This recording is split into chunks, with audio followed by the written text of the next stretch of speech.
रहस्यमय घड़ी। एक शहर था जिसके हर कोने में रहस्य छुपा हुआ था। वहाँ राहुल नाम का एक लड़का रहता था जिसे बचपन से ही पुरानी चीजें इकट्ठे करने का शौक था। एक दिन उसे एक पुरानी दुकान से एक सुंदर और अद्भुत पुरानी घड़ी खरीदी। अंकल, ये घड़ी दिखाना। ये घड़ी तो बहुत सुंदर और बहुत अद्भुत दिख रही है। उस घड़ी में कुछ अजीब बात थी। यह हर घंटे के बाद एक अजीब सी आवाज करता था, जैसे कोई धीरे से कुछ कह रहा हो। राहुल इस बात से अनजान अपने नए खजाने को लेकर घर आया। अरे वाह, ये घड़ी तो कितनी खूबसूरत है, पर इसमें तो कुछ बात तो है जो ये इतनी अद्भुत दिखाई दे रही है। जब घड़ी ने पहली बार रात के 12 बजे की घंटी बजाई, राहुल को एक हल्की सी आवाज सुनाई दी। वह उठा और देखा कि घड़ी से एक पर्चा निकल रहा है। अरे अरे, ये क्या? इस घड़ी में से ये क्या निकल रहा है? इसमें तो कुछ लिखा हुआ है। ये तो कुछ पहेली जैसी लग रही है। इसमें लिखा है, पुरानी किताब में छिपा है राज। ये कौन सी पहेली है? शायद ये किसी पुरानी कहानी का हिस्सा हो सकता है। लेकिन जब उसने अपनी किताबों की अलमारी खोली तो उसने देखा कि एक किताब अपनी जगह से गायब थी। अरे अरे, यहाँ तो किताब थी। वो किताब कहाँ गई? इतने में ही घड़ी ने फिर से एक अजीब सी आवाज की और एक और पर्चा निकाला। राहुल अब और भी ज्यादा उत्सुक हो गया था। उसने तुरंत ही उस पर्चे को खोला और पढ़ना शुरू करा। उस पर्चे में जो लिखा था उसे पढ़कर राहुल की तो जिंदगी ही बदल गई। अरे ये क्या? फिर से एक और पर्चा। अब इसमें क्या हो सकता है? इसमें तो लिखा हुआ है, ये एक जादुई घड़ी है। इस घड़ी से तुम अपनी एक विश पूरी कर सकते हो।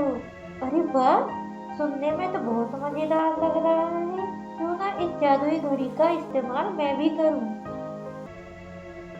राहुल ने बिना सोचे समझे जल्दबाजी में उस घड़ी का इस्तेमाल करना शुरू कर दिया। हे जादुई घड़ी, मैं चाहता हूँ कि मैं एक छोटे बच्चे की जगह एक बड़ा लड़का बन जाऊं। इतने में राहुल की विश पूरी हो जाती है और वह एक बच्चे से एक बड़ा इंसान बन जाता है। उसके लिए वहाँ सब नया था और ये सब देखकर वो खुश हो रहा था। अरे वाह, मैं तो नई दुनिया में आ गया और मैं कितना बड़ा हो गया हूँ। चलो मैं थोड़ा बाहर घूम के आता हूँ। जब वो बाहर निकला तो उसने देखा कि उसका बचपन अब बीत गया है। अब वो एक जिम्मेदार और कमाने वाला इंसान बन गया है। अरे ये हुई ना बात। अब मैं भी पापा की तरह एक जिम्मेदार इंसान बन गया हूँ। अब मैं भी ऑफिस जाऊंगा।